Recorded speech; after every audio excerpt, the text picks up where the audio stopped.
بیجا فیصلے اور جذبے کی نادانی، یہ سب آج اس کے سامنے دیوار بن کر کھڑے تھے۔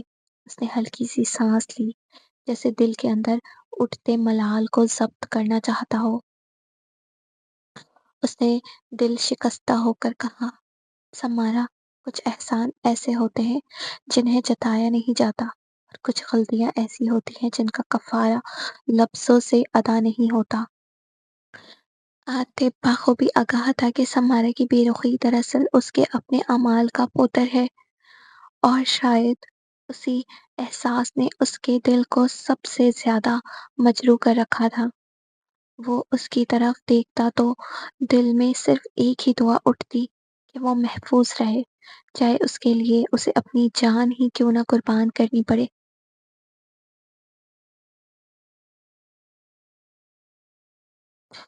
اندلب اسپتال کے کمرے میں داخل ہوئی تو فضا پرسکون طاری تھا۔ اشر آنکھیں بند کیے لیٹا ہوا تھا، سانسوں کی ہلکی سی لے اس کی موجودگی کا احساس دلا رہی تھی۔ وہ آہستہ قدموں سے آگے بڑھی اور سامنے رکھی کرسی پر بیٹھ گئی۔ ایک لمحے کو اس نے اسے یوں ہی دیکھتے رہنے کو ترجیح دی، جیسے ہر سانس کی گنتی دل میں محفوظ کر رہی ہو۔ اچانک اشر نے بے اختیار اس کا ہاتھ تھام لیا۔ یہ لمس غیر متوقع تھا، کمزور مگر زندہ۔ عطلب چونک گئی، اس کی سانس رک سی گئی، اور نظریں فوراً اشر کے چہرے پر جا ٹھہری۔ تم مجھ سے اتنا پیار کرتی ہو تو پہلے کیوں نہیں کہا؟ اشر کی آواز کمزور تھی، مگر اس پر وہ تاثیر موجود تھی جو دل کی گہرائیوں تک اتر جائے۔ یہ الفاظ سن کر اندلب جیسے ساکت رہ گئی۔ وہ حیرت سے اسے دیکھتی رہ گئی، آنکھوں میں سوال، دل میں ہلچل۔ وہ جانتی تھی کہ جب اس نے اعتراف کیا تھا اس وقت اشر ہوش میں نہیں تھا۔ وہ خاموش تھا، اس دنیا سے بے خبر۔ پھر یہ الفاظ، یہ سوال، اشر اس کے لبوں سے بس اتنا ہی نکل سکا۔ دل تیزی سے دھڑکنے لگا۔ وہ سوچ رہی تھی کہ وہ یہ سب کیسے جانتا ہے۔ کیا بے ہوشی میں بھی دل سن لیتے ہیں؟